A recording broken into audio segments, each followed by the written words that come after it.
Boa tarde a todos. Primeiramente, eu quero agradecer à Igreja Batista de Coimbra pelo convite e pela oportunidade de estar partilhando aqui com os irmãos, né, com todos os convidados, sobre essa temática que é tão importante, principalmente no sentido de aprendermos a lidar com esses conflitos geracionais. Né? Então, o objetivo é que essa palestra nós possamos atingir esses dois tópicos, né? Esses dois alvos. Primeiro, conhecer um pouco mais do que está por trás desses conflitos na família. E segundo, aprendermos a lidar com eles. E quando nós falamos em família, nós não estamos falando apenas daquele grupo com laços sanguíneos, né? Pai, mãe e filhos, sejam eles filhos biológicos ou adotivos.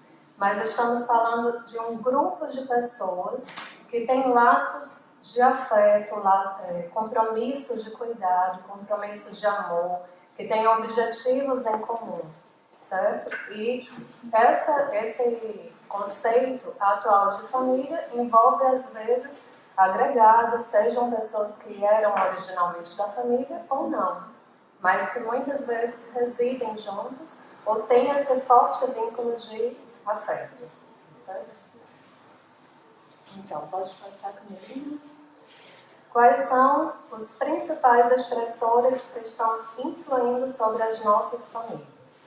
E aqui eu vou pedir que, à medida que essa palestra corra, vocês possam refletir um pouquinho também sobre a família de vocês, tá certo? Futuramente também vocês podem assistir esse vídeo e dar uma pausa em alguns momentos e talvez tomar algumas notas, né? Conversar um pouquinho com a família.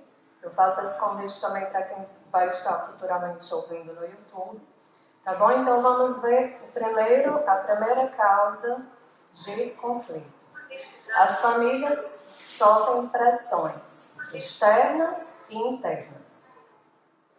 Essas fontes de estresse externas, as extrafamiliares, elas podem inicialmente vir sobre um só membro da família, que aqui está ilustrado nessa seta, né, que eu coloquei o exemplo do pai. Por exemplo, um risco de demissão. Né? O pai, então, está preocupado, está aflito, será que eu vou conseguir, junto com a minha esposa, prover a minha família? Isso vai ter uma mudança de humor, né? Pode ali gerar conflitos com a esposa, pode gerar uma impaciência em relação às crianças e acaba afetando a família como um todo. Mas começou com o pai. E a outra fonte de estresse extrafamiliar também pode afetar inicialmente toda a família. Por exemplo, todos nós vivenciamos isso e estamos ainda vivendo a pandemia.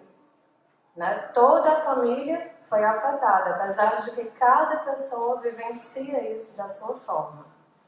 Né? Outro exemplo muito comum também aqui em Coimbra, Portugal, é a imigração.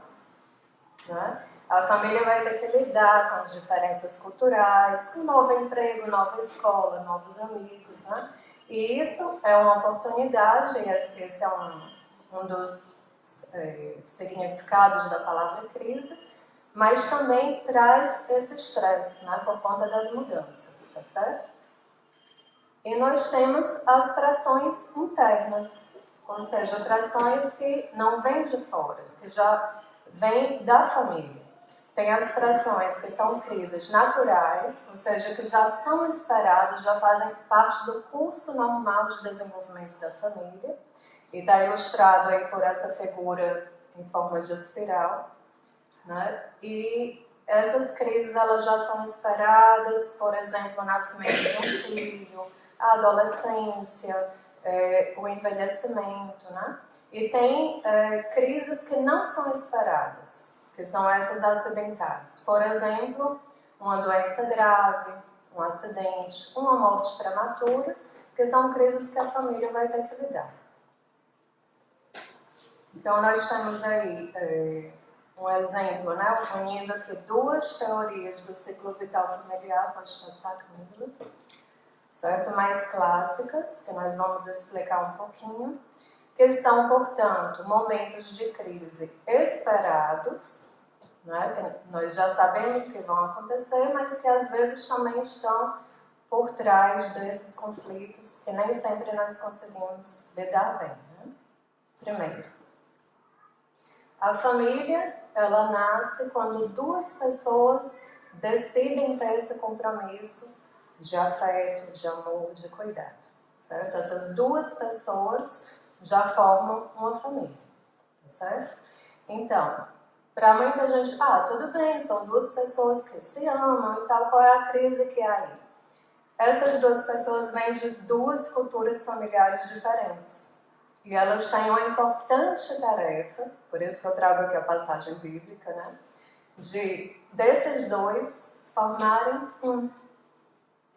uma nova cultura familiar, né? Eles vão precisar trazer um pouquinho daqui, dessa família, um pouquinho da outra, e adaptar isso também com aquilo que eles acreditam, né? Por exemplo, tem coisas da minha família que eu trago para a família, junto com o meu marido, né, com as minhas filhas, e tem coisas que eu prefiro deixar para trás e trazer algo novo que eu acredito que vai ser mais benéfico para a gente, certo? Então cria-se ali um novo, algo que eu trago, que o meu marido traz, que de repente as minhas filhas também trazem, e formam um novo ser, a nova família. A próxima fase é quando nasce uma criança, né? Seja uma criança biológica ou adotiva, quando vem essa criança para a família, motivo de alegria, mas também uma crise, porque aquele casal que antes tinha aquela autonomia toda, agora vai ter que andar uns passinhos mais lentos. Né? Tem todo aquele cuidado com a criança, tem as mudanças de humor da mãe, por exemplo. 80% das mulheres têm aquela melancolia pós-parto, né? E os homens às vezes também têm ciúme da relação da mãe com o bebê. Então tem vários fatores que, com essa maravilha da vinda do bebê, acabam também trazendo mais uma crise. A próxima vai ser quando a criancinha entra na escola. Por que isso é uma crise? Porque vai ser um contato da família com outra instituição, né? Às vezes, a gente, desde o início, já tem um contato com a instituição de saúde, não é? Pré-natal, as consultas e tal. Mas na escola, geralmente, os pais são confrontados com aquela necessidade de serem muito bem-sucedidos na sua tarefa de pais, né? Então, eles vão ser avaliados, têm que cumprir todas aquelas normas. Às vezes, essa fase também vai requerer mais recursos financeiros, certo? Então, tem vários fatores que os pais vão ter que lidar também com a entrada da criança na escola. Vão ter também mais tempo livre. E nesse tempo livre, é uma tarefa também dos pais de voltarem um pouquinho mais para o seu subsistema conjugal. Né? Quando antes a mãe estava muito voltada para o bebê, e o pai também para o cuidado dessa relação mamãe e bebê, agora o casal tem outro tempo de fôlego para os dois voltarem a namorar. Né? Então é muito importante. A próxima fase é quando a família adolesce. Já ouviram falar disso? A gente diz, agora meu filho está na crise da adolescência. Não é só o filho, toda a família entra nessa crise da adolescência, né? Porque os pais estavam acostumados àquele papel de autoridade, né? E a criança que tem que obedecer, tem aquela frase que as crianças acham horrível, criança não tem querer, não é? Agora não é bem assim. Então as crianças, os adolescentes querem cada vez mais autonomia e precisam, e é muito bom que tenham. É papel dos pais desenvolver essa autonomia dos filhos, só que nesse momento muitos pais se sentem ameaçados. Acham que a vontade do filho, que agora tem mais força, é como se fosse uma ameaça à sua autoridade e ao seu papel de pai. Não aceitam que os filhos se isolem um pouquinho mais no quarto, que os filhos queiram estar mais com os amigos do que com eles, né? Não aceitam que os filhos não saiam com eles. Mas isso tudo também faz parte do desenvolvimento do adolescente. E quanto mais os pais se aproximam dos filhos, também, inclusive lembrando da sua própria adolescência, usando esse momento como essa identificação, e a gente conversando sobre isso, eu e a minha filha mais velha, ela disse: mãe, realmente, vários momentos a senhora diz: ai, olha que a música da minha adolescência, né? Dos filmes que nós assistíamos e tal. Então, é um momento de aproximação. E quanto mais abertura você der para o filho, mais ele vai se sentir à vontade para conversar, para se abrir, para ter uma boa comunicação, para se sentir seguro nessa fase da vida. E você também, como pai ou mãe, vai se sentir seguro com a autonomia do seu filho. A próxima fase, e nós estamos vivendo isso, é o lançamento do jovem. Né? Quando o seu filho, um jovem adulto, já está pronto para assumir também responsabilidades de profissionais, né? Podem já ter essa autonomia, de repente, de morarem sozinhos. Nós vamos lançar a Camila para a Alemanha, vai fazer Erasmus, e é bom que nós tenhamos esse sentimento de segurança de que ela vai bem. E que ela tenha esse sentimento de segurança de que, ok, eu já tenho as competências para morar sozinha. Né? Então, às vezes os pais têm muito receio disso. Né? Medo, assim, e agora? Qual vai ser o meu papel? Né? Meus filhos não precisam mais de mim. O que é que eu vou fazer da minha vida? E esse é um momento de também, mais um momento de cuidar da relação do subsistema conjugal. Né? Vocês têm cada vez mais tempo, vai diminuindo o papel com os filhos, e tem mais tempo para valorizar, para cuidar do relacionamento conjugal. E também do relacionamento consigo mesmo. Né? Se eu não preciso mais estar sempre levando filhos para a escola, ensinando tarefa, tal, eu posso ter mais tempo para, por exemplo, fazer cursos, aprender uma nova profissão, uma nova arte, hobbies, né? Tudo mais. Então, ter mais tempo para si mesmo. Tá certo? A última fase é o estágio tardio da vida. Né? Quando nós já estamos mais envelhecidos, às vezes precisamos aqui ter mudanças em relação à casa. Né? Tem pessoas que inclusive mudam de casa para uma casa mais adaptada à velhice. Também temos uma mudança em relação ao papel social, né? Por conta da reforma ou aposentadoria. Né? É mais um momento também de, tá, e agora o que é que eu quero aprender? Então, tem pessoas que entram de novo na universidade para fazer outros cursos que sempre sonharam em fazer, mas não tinham tempo, né? Tem também antes era chamado de ninho vazio, mas também é um tempo de agregar mais pessoas à família. Chegam as noras, genros, netinhas, né? Então, pode ser também um tempo de casa meio vazio e, às vezes, casa muito cheia. É também um tempo difícil por conta da perda, do luto, de amigos, às vezes do companheiro, né? Então, lidando também com essas perdas é um fator de gerar crise e estresse na família. Então, mas não é tão simples assim, né? Hoje nós temos famílias e famílias.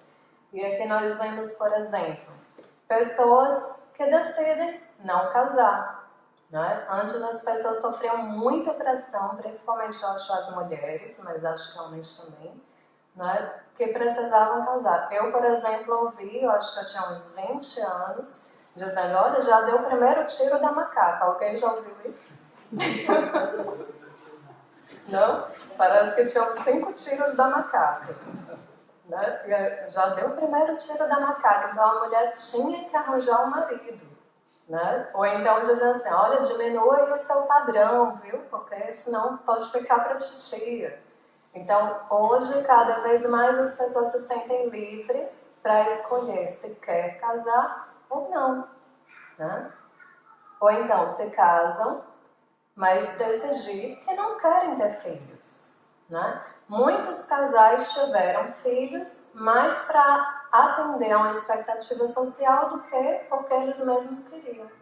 E aí também gera muita infelicidade naquela família. Não é porque aquelas pessoas não tinham aquele desejo, aquela vocação para serem pais, e às vezes acabam amando os filhos, às vezes não, certo? Também nós temos hoje famílias homoafetivas, temos famílias monoparentais, seja por decisão própria, ou seja por um divórcio, ou por conta de uma viuvez.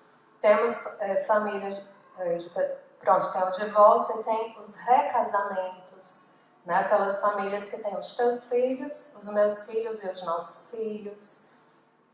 E tem também os jovens que nunca são lançados, nunca saem, não é? E aí nós vemos famílias com jovens de 30, 40 anos que ainda estão ali vivendo na dependência dos pais. Quais são, trago uma perguntinha, quais são as implicações dessas mudanças na relação geracional na nossa família? Pensem um pouquinho sobre isso, não é? Em que fase a nossa família está nesse ciclo? E agora que temos aqui uma plateia mais cheinha, não é? Então, nós vamos parar e fazer uma rápida dinâmica, tá bom? À medida que eu vou dizendo formas com que nós nos divertíamos na infância, eu vou pedir que vocês levantem o dedo assim bem alto e nós vamos observando mais ou menos que idade tem essas pessoas, tá bom? Preparados? Todos participem, por favor. Então vamos lá. Subimos em árvores. Colhíamos frutas. Brincávamos com objetos encontrados na natureza. Interagíamos com ovelhas, vacas, cavalos. Não? Tomamos banhos de rio, lagos. Andávamos de bicicleta com os amigos pelas ruas. Brincávamos às pegadas, às escondidas, que é o pega-pega, esconde-esconde. Brincávamos de jogos de tabuleiro, jogos de mesa. Líamos livros, livro físico.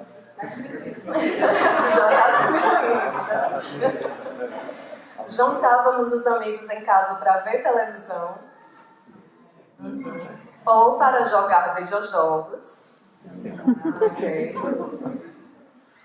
Jogávamos videojogos sozinhos no telemóvel ou online com amigos. Quantos? 1, 2, 3, 4.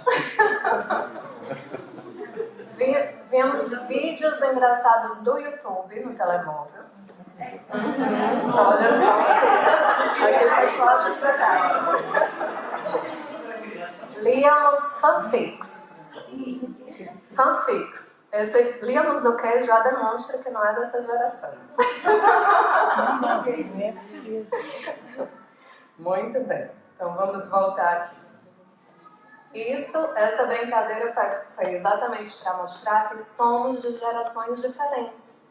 Né? Às vezes, no mesmo grupo familiar, temos pessoas de 3, 4 gerações diferentes. E essa mudança de geração tem a ver com a forma do nosso funcionamento, da sociedade, como trabalhamos, como brincamos, como interagimos com as tecnologias, quais são os nossos valores, né? Então, nós temos lá em cima as gerações mais antigas e embaixo, na linha do tempo, as mais atuais. Certo? Então, vamos ver aqui como que vocês se identificam nas gerações. Geração perdida, da época da Primeira Grande Guerra. Pessoas que nasceram entre 1883 a 1900. Alguém aqui? Eu tenho um livro da genealogia da minha família Gurgel, e eu dei uma olhadinha lá e vi que os meus bisavós são dessa geração, perdida. Né? Agora, geração grandiosa, 1901 a 1924. Alguém? Não? Então, os meus avós, homens, nasceram nessa geração, né? Então, foram pessoas que nesse início, que nasceram e depois também batalharam na Segunda Grande Guerra Mundial. Depois, a geração silenciosa, de 1925 a 1945. Aqui já deve ter alguém. Sim, não é? Pronto, geração das minhas avós. Né? Foi a geração que viu nascer o rock and roll, por exemplo. Né? Pronto, então já temos pessoas da geração silenciosa e então que foram os pais dos baby boomers. A geração das pessoas que nasceram entre 1945 a 1964. Tem alguém aqui? Pronto, tem aqui a irmã Piedade e a irmã. Pronto, então, são pessoas que nasceram já depois da Segunda Grande Guerra Mundial, quando as famílias tinham aquela tendência a ser famílias numerosas, né? Praticamente assim, vamos repovoar. Então, por exemplo, a minha avó teve 10 filhos. As minhas tias mais velhas também seguiram esse movimento, esse ritmo. 10 filhos, 8 filhos. A minha mãe já foram 4. Né? Então, 3. Pronto. Então, foi diminuindo também. As pessoas foram percebendo que, não precisamos mais de tantos filhos assim. Né? Muitos filhos antes também eram importantes em relação à agricultura, né? Alguns tipos de atividades econômicas, era bom ter muitos filhos. Né? Foi realmente importante. E tinham um grande valor em relação à família, à paz, à estabilidade. Né? E foram os pais da geração X. Quem é da geração X? Pronto, aqui tem vários. Né?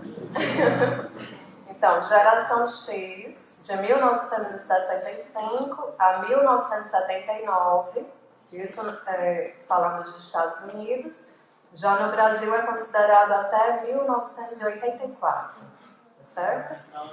Sim? Pronto. Então, chamada a geração da televisão, certo?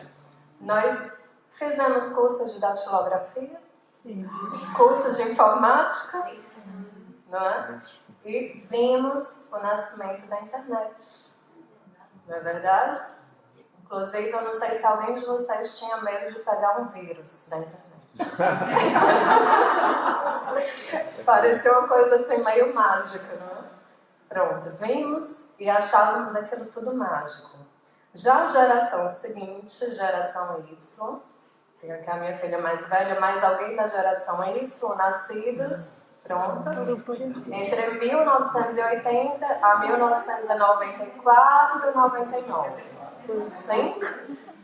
Pronto. Então, são também chamados millennials, certo? A minha filha mais velha nasceu em 2000, mas ela se enquadra mais nos millennials do que na próxima geração, né? Segundo ela, então, é isso que eu acredito. Então, já nasceu nesse tempo de internet, né? Esse tempo de rápidas mudanças tecnológicas, nas formas de se fazer, de se divertir, de trabalhar, de estudar, né? Tudo mais rápido. E as minhas 2 filhas mais novas já são da geração seguinte, nascidos entre 1995 a 2009, chamada geração Z, são os Zoomers, certo? É verdade. Então, os Zoomers são hiperconectados, né? Para eles não tem problema nenhum dizer que o seu grupo de amigos é todo online. Né? Às vezes acreditam que ali são os seus amigos verdadeiros. Nós, geração X, achamos isso muito estranho, porque nós brincávamos de bicicleta nas ruas com os nossos amigos, né? Mas eles estão ali brincando online, conversando online, né? Dando apoio emocional online, certo? E não quer dizer que isso não seja verdadeiro e válido, tá? Porque antes a gente teve que se acostumar com isso do que o virtual não quer dizer que não seja real. Tá? É real. E eles experienciam isso. Certo? E a geração mais nova ainda, vamos ver se temos aqui, nascidos após 2010. Temos? Uhum. A chamada geração alfa. Eles só faltaram nascer já com tablet na mão. Né? Então, assim, essa geração que está cada vez mais impaciente, tudo tem que ser muito rápido, 3 segundos e já passou, né? Está tendo mais problemas de concentração, então é uma geração que precisa ser estudada. Vamos conhecer, né? Então, vamos passar essa parte. Todo mundo já identificou quais são as gerações que tem no seu grupo familiar, ok? E que essas diferenças e semelhanças entre as gerações podem ao mesmo tempo ser um fator interessante de aproximação, como também fatores de risco para conflito geracional. Pronto. Então, mais do que sermos de gerações diferentes, cada pessoa sofre influências em vários níveis, né? Desde o microsistema ao macro e cronossistema, tá certo? Às vezes os pais dizem, mas então, psicóloga, por que eu eduquei os meus 2 filhos igualmente? Passaram pela mesma escola, tiveram a mesma educação, mas são tão diferentes um do outro, né? Só que as pessoas já são diferentes por terem personalidades diferentes e também pelas suas experiências, pelas suas interações, não é? Então estudaram na mesma escola, mas tiveram grupos de colegas diferentes. Tiveram laços de amizade diferentes, relacionamento com os professores de forma diferente, né? Singular.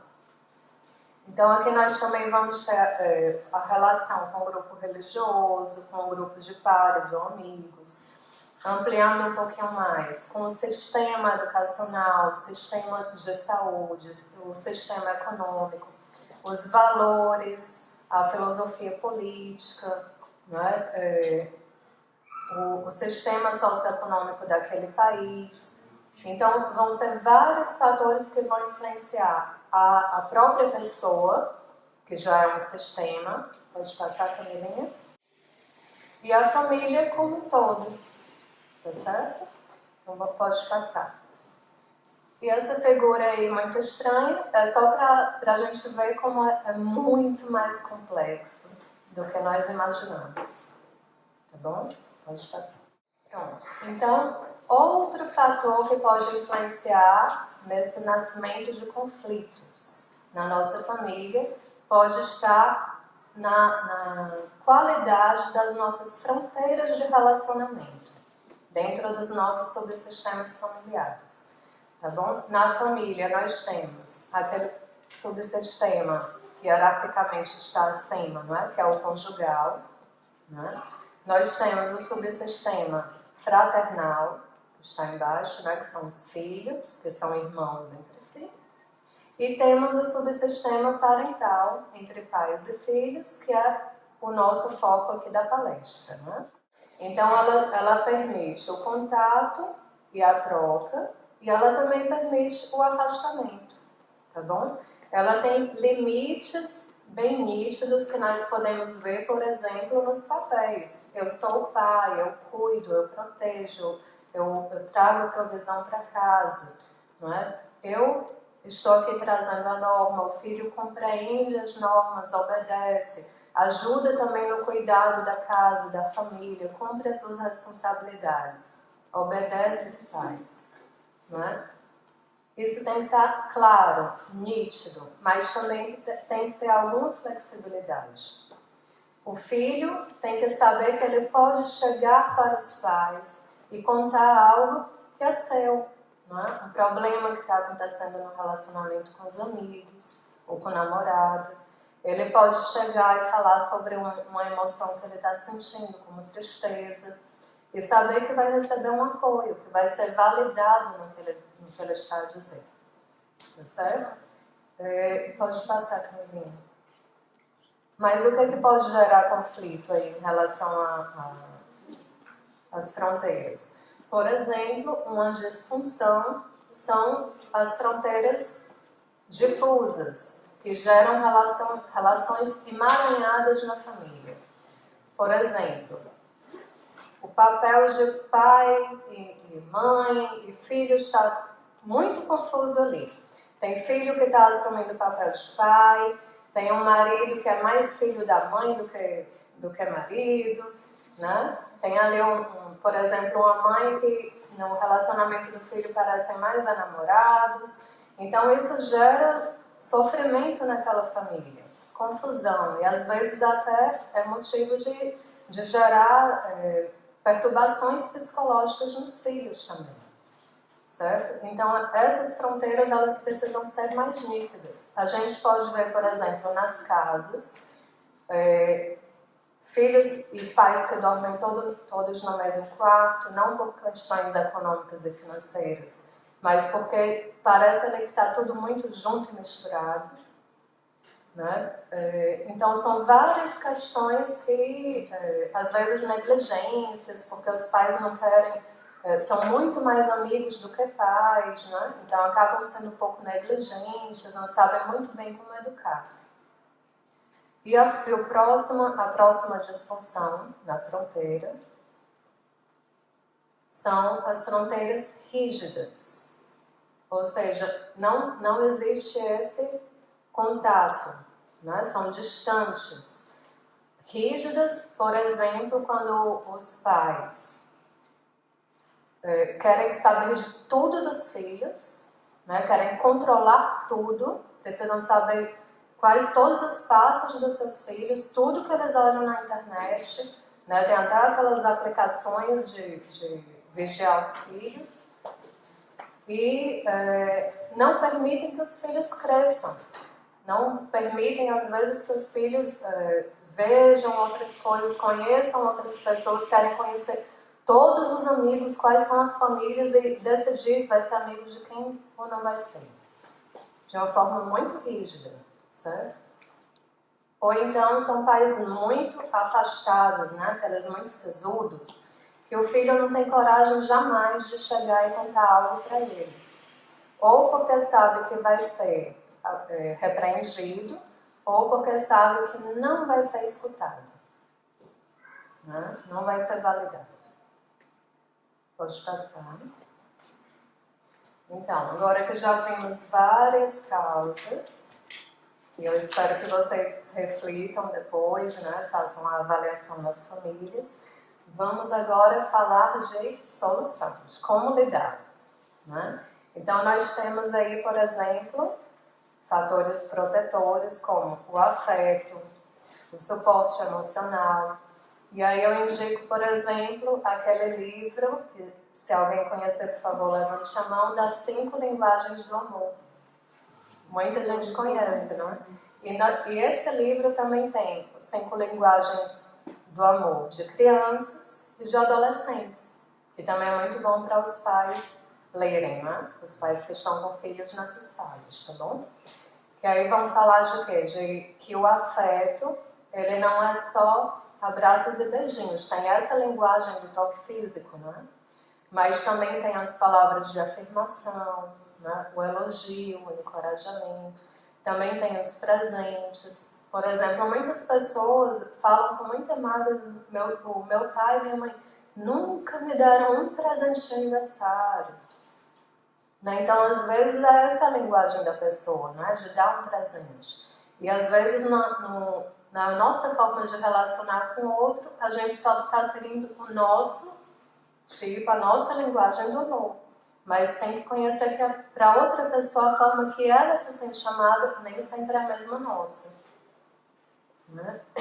Então, o serviço, que é uma linguagem do amor muito comum, por exemplo, nas mulheres da idade das minhas avós, por exemplo, né? Ou até mesmo da minha mãe, que achavam que a forma de amar é aquela cuidar.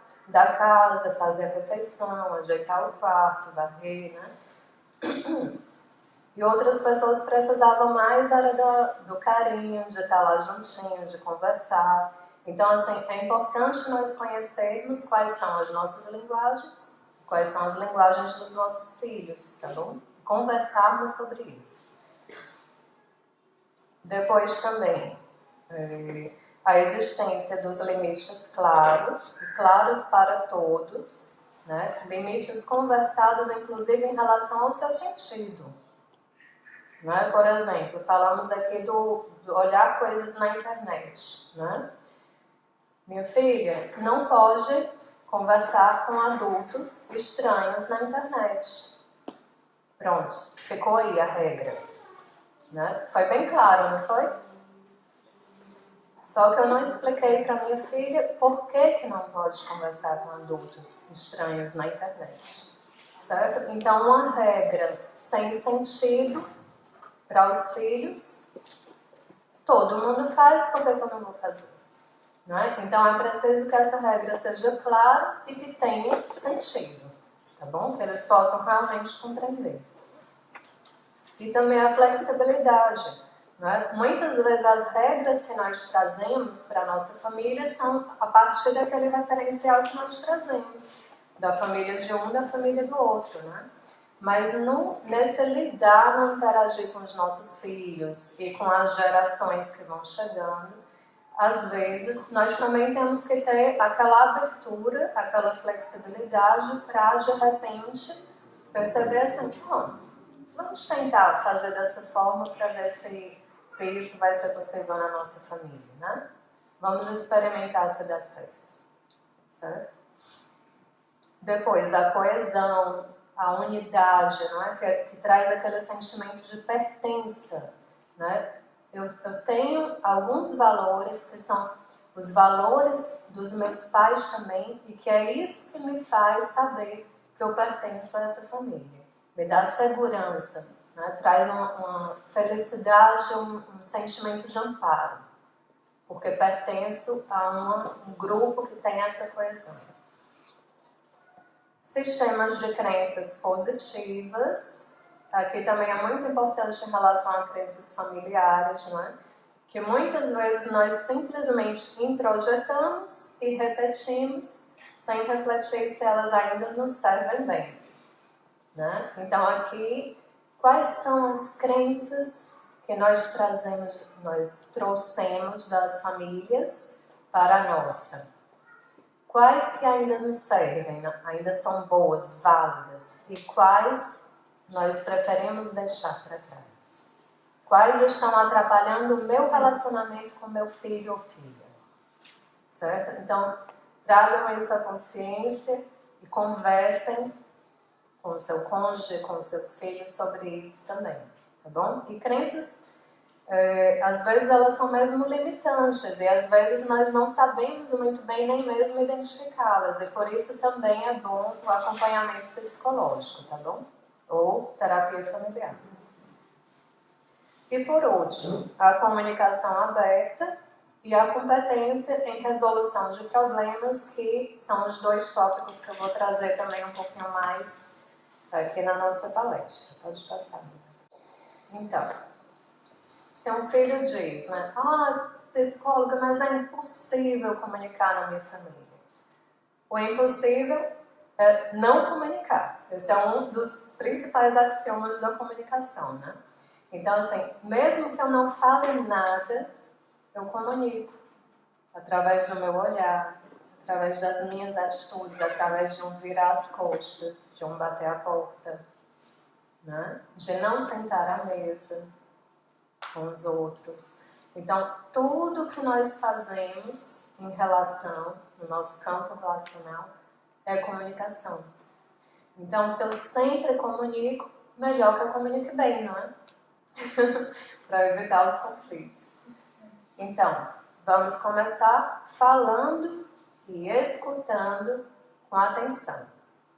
Mantendo um adequado contato visual, olhar nos olhos. Isso às vezes é um desafio, né? Porque às vezes nós estamos aqui distraídos no Reels do Instagram E aí vem um filho, então a gente tem que fazer esse esforço de deixar de lado, ou seja, o nosso estudo, ou a nossa diversão, e dar atenção ao nosso filho naquele momento, tá certo?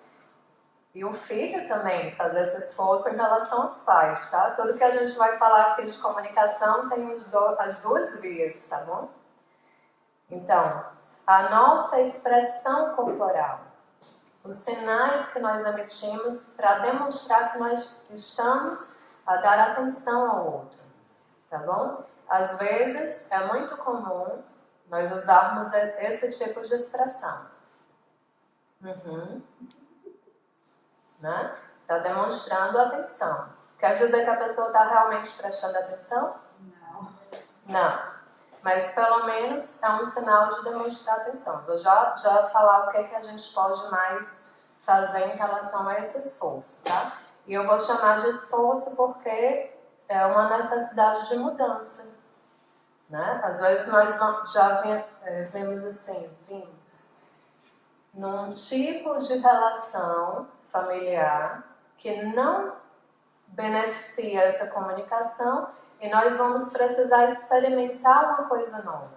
Vai parecer assim meio forçado, vai parecer meio falso, não é? Mas a gente só aprende assim. A gente tem que ir treinando, né? E depois que passar essa fase de parecer meio forçado, vai ser ótimo, porque já vai ser uma comunicação muito mais aberta, mais espontânea na família. Tá certo? Pode passar. Então, enquanto um está falando, vamos fazer o esforço de não interromper. Às vezes, por impaciência ou mesmo um pouquinho por arrogância nossa, nós pensamos que já sabemos tudo o que aquela pessoa vai dizer, né?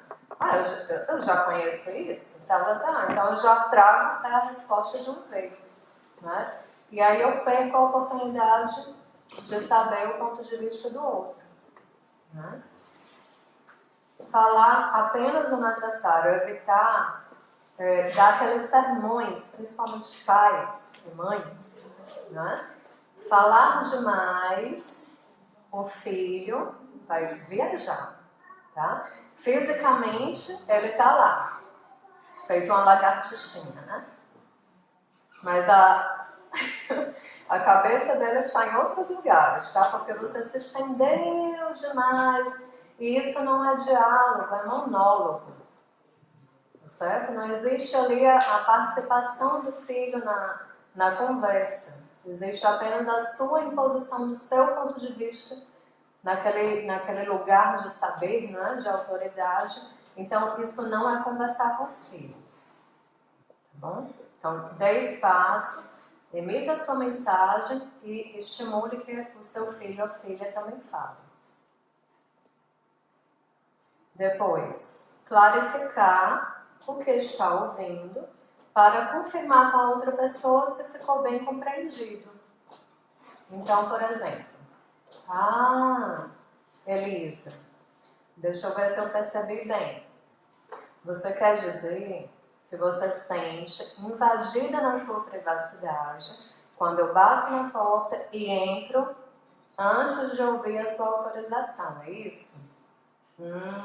Ok. Então vamos ver como é que a gente pode fazer diferente para não causar esse desconforto, certo? Então ela reclamou, em vez de eu me colocar ali na defensiva do meu papel de mãe de autoridade, eu tive uma postura de compreensão.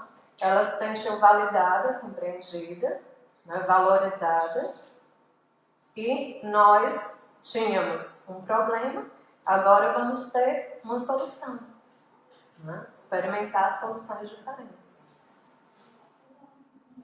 Próximo.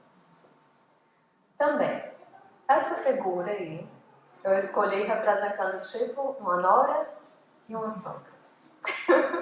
Mas pode ser uma mãe e uma filha, né? Ou qualquer outro par geracional nesse sentido. Às vezes parece que nós não concordamos nada que aquela pessoa está dizendo. Mas nós podemos fazer aquele esforço de pelo menos pegar uma parte do que ela disse que nós concordamos. Né? Por exemplo, então, entendi, então é importante colocar aqui os legumes na água com vinagre, que a senhora fazia assim, não era? Faz sentido, porque o vinagre é antibacteriano, interessante, muito bom. Eu não fazia assim, mas posso até experimentar. Aquilo ali valorizou o saber do outro, né, que fazia de uma forma diferente, tirou ali uma possibilidade de conflito, não é? Que tinha ali como se fosse uma atitude de imposição, e gera uma aproximação, uma abertura. Né? Então, assim, sempre tem algo que a gente pode conseguir encontrar. Ou então, por exemplo, a pessoa está ali criticando, e você pode parar e perguntar assim, ok, você pode, por favor, me dizer assim, em que momentos que eu agi dessa forma? Você pode, né, tipo, fundamentar, trazer fatos, né? Quais foram os momentos que eu agi assim? Porque nesse momento eu não estou lembrando. Né? Então a pessoa traz alguns fatos e você tenta se colocar nesse ponto de vista do outro para tentar compreender essa reclamação, essa queixa. Certo? E assim eu vou continuar ali no diálogo e evitar que aquilo escale para uma briga. Pronto. Então, próxima. Se nós percebemos que aquilo já está mesmo a escalar, os ânimos já estão bem aquecidos, o melhor é pedir uma pausa, certo? Olha, vamos parar um pouquinho por aqui, tá bom? Daqui a pouco a gente volta a conversar, vamos esfriar, arrefecer os ânimos, não é? E nesse tempo que nós paramos, não é para ficar aqui maquinando as minhas respostas, tá? Não é pra gente escolher aqui as melhores armas para voltar para a luta, não. O que nós vamos fazer nesse tempo de intervalo é respirar, acalmar as nossas emoções, né? Respirar e tentar fazer esse exercício de colocar no lugar do outro. Tá bom? Tá, mas então se ele disse isso, por quê? Deixa eu tentar aqui compreender, certo? E eu também ajudei nessa escalada, eu disse palavrão. Então, quando eu voltar agora a conversar, eu vou começar pedindo desculpas, certo? Então, esse tempo de parar não é para continuar ali no ponto que nós paramos, não. É para tentar um novo começo da conversa que gere uma solução dos problemas. Pode passar, né? Outra coisa para melhorar o diálogo entre pais e filhos é nós exercitarmos a formulação de perguntas abertas, certo? As perguntas fechadas são aquelas que a resposta é só sim ou não, branco ou preto, né? Então, por exemplo, eu percebo, por exemplo, que a minha filha, Jamile, está assim, parece triste. E eu posso, por exemplo, perguntar à minha filha, ok, tá ok, né? Ó, Jamile, tu estás triste? E ela respondeu, não. Ok. Ali ela sentiu que assim, a minha mãe está preocupada, né, tal, mas eu não estou triste. Ou então eu podia dizer, ó, Jamile, como é que tu estás a te sentir? E aí, por exemplo, eu não sei se eu disse em português bem dizido. Então a Jamile pode dizer, por exemplo, assim, ai mãe, eu estou tão cansada, dormi mal à noite. Aí olha só, às vezes os pais vão logo julgar, criticar, né? Naquele lugar do saber. Mas é claro, passou a noite toda no telemóvel. O que acontece com a Jamile? Fechou, subiram os portões, defesas, né? Os arqueiros em cima do muro, porque já veio uma crítica.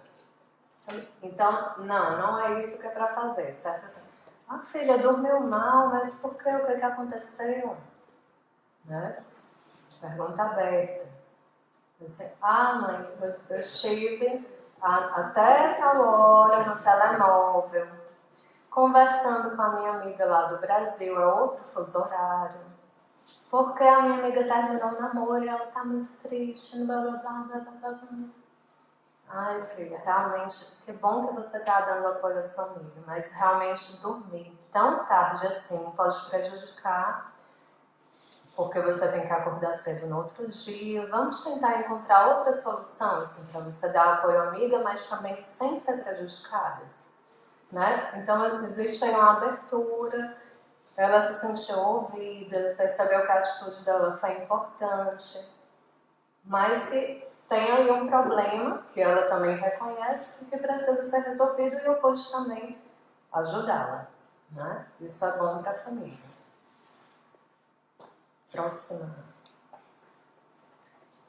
Pronto, então, evita dar logo a tua opinião e dizer a outra pessoa o que ela deve fazer, tá? É bom que as soluções nasçam no diálogo, tá bom? Os filhos também são muito inteligentes, eles também sabem muito sobre si mesmos, né? Então, eles também podem fazer parte dessas soluções, podem dar ideias, tá bom?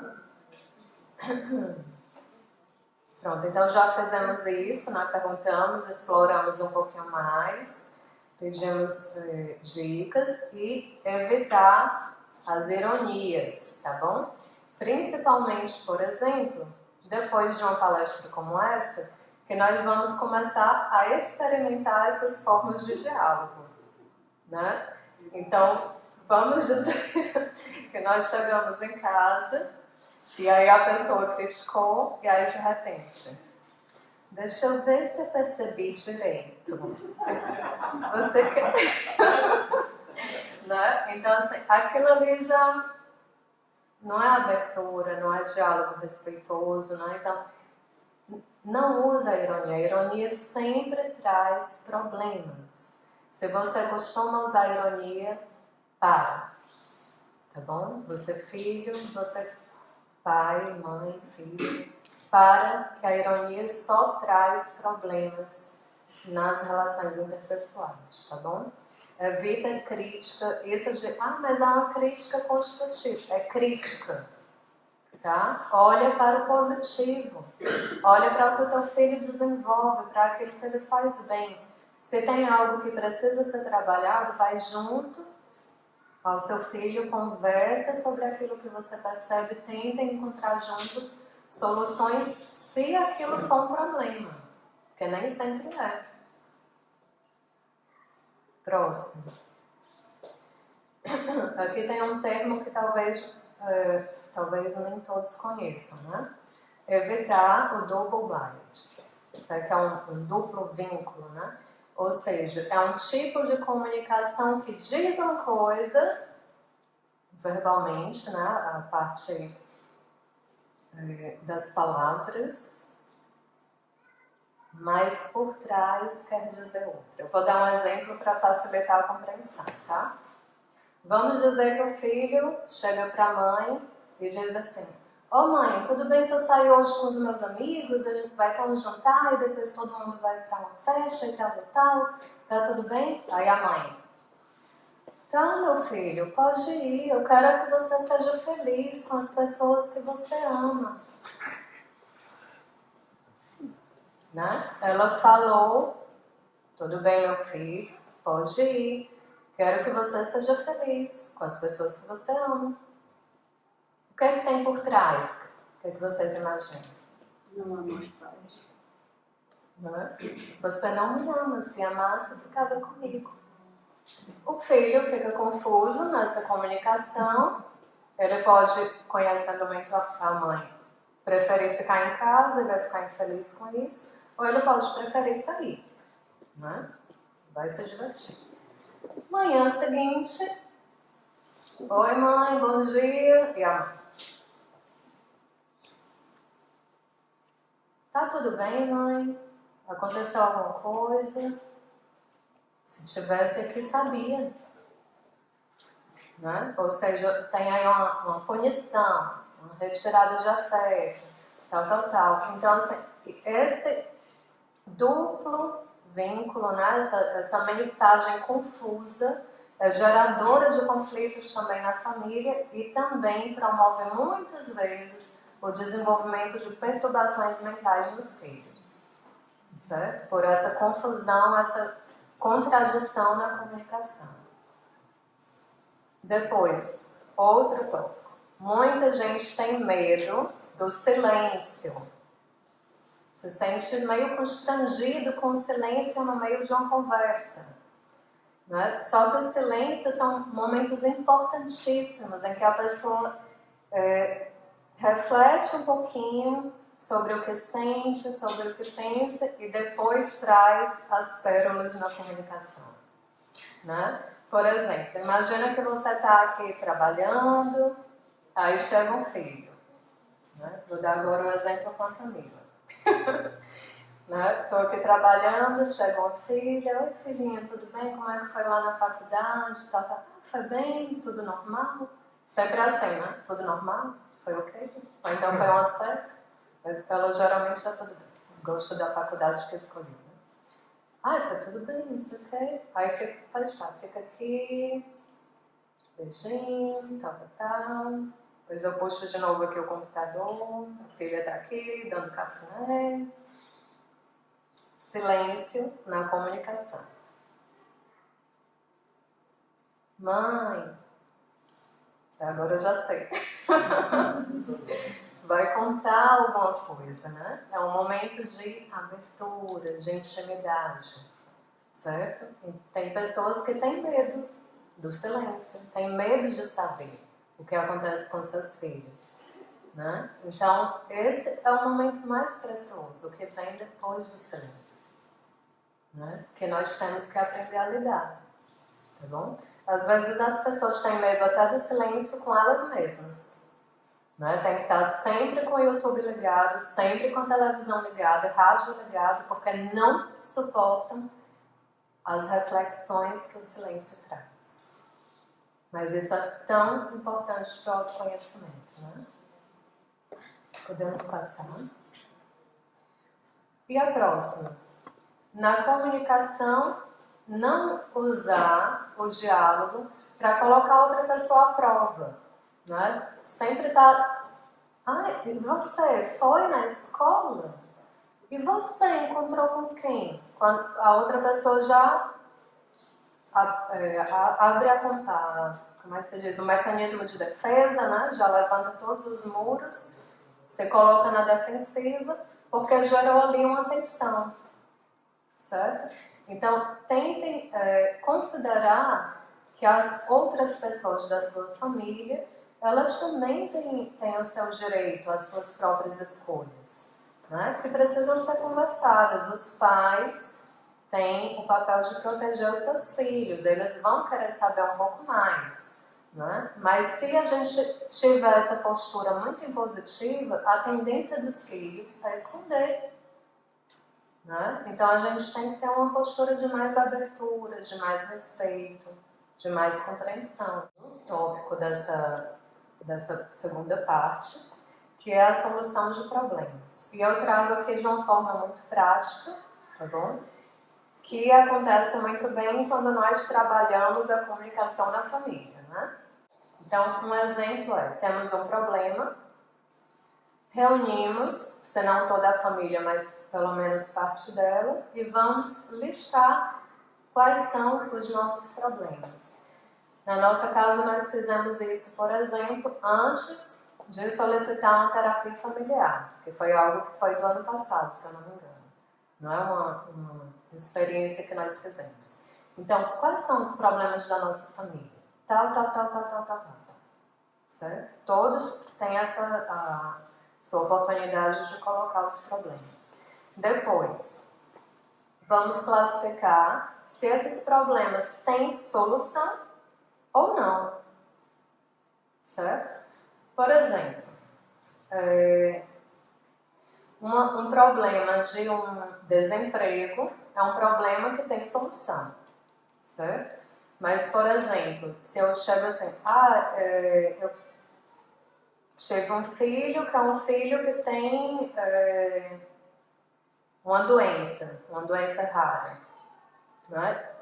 Eu queria ter um filho que não tivesse a doença rara. Eu tenho como solucionar esse problema? Não. Não é? Mas eu posso definir melhor problemas que têm a ver com isso. Não é? Por exemplo, eu preciso trabalhar a minha aceitação, eu preciso trabalhar a frustração, eu preciso trabalhar o luto do filho idealizado. Certo? Então aqui eu posso ter sim um problema solucionado, solúvel. Tá bom? Então o que é que nós conseguimos resolver? O que não dá para resolver. Tá certo? Separar. Só podemos trabalhar nos problemas solúveis. Depois, definir melhor esses problemas. Então, às vezes tem um inventário que eu trabalho com as famílias que pergunta qual é o problema. E tem deles que respondem, é o fulano. Esse problema não dá para resolver. Não é? É insolúvel. O fulano, eu não consigo resolver.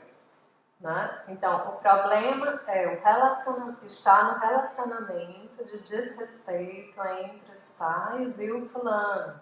Aí já é um problema. Certo? Então, vamos definir melhor os nossos problemas familiares.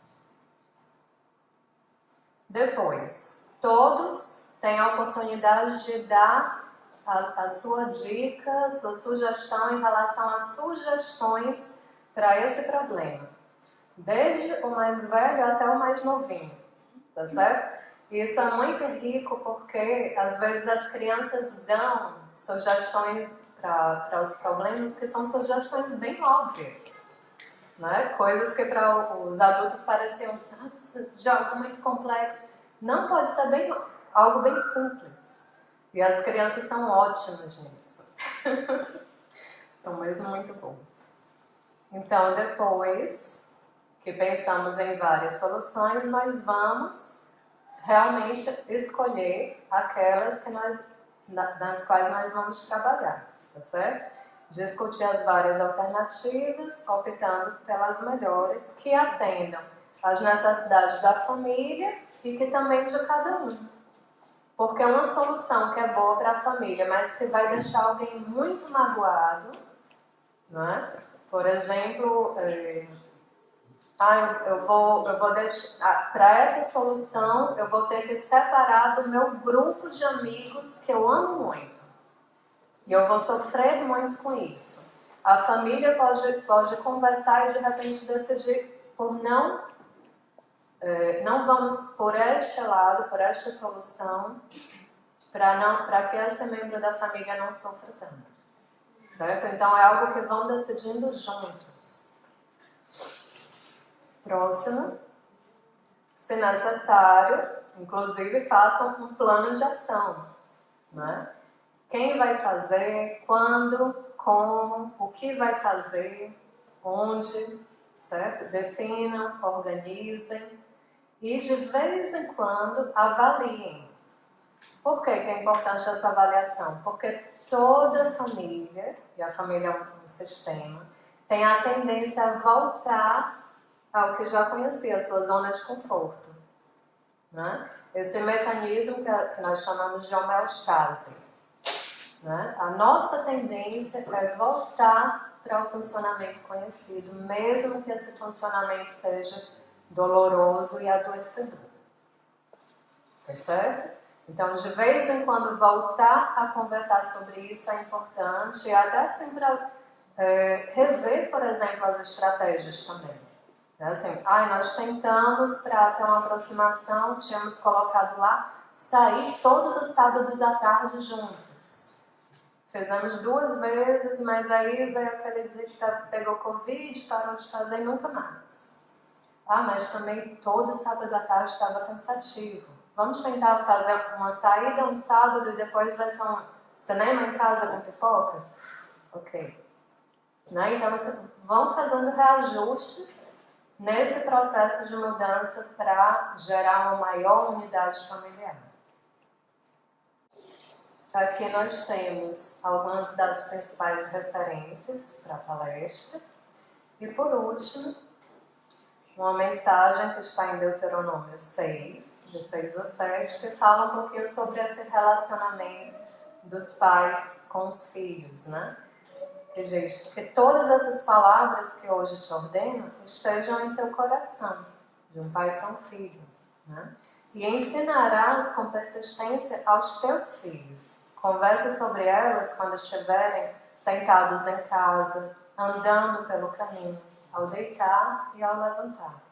Certo? Então, isso me traz muito o sentido de tempo de qualidade. Comunicação, conversa, diálogo. Tá? Ensinar o filho e também ouvir o filho. Tá bom? Às vezes nós queremos que os filhos nos respeitem muito, mas nós não estamos cumprindo muito bem o nosso papel também de pai. Tá bom? Então eu quero agradecer a todos. Muito obrigada e abrimos agora para perguntas.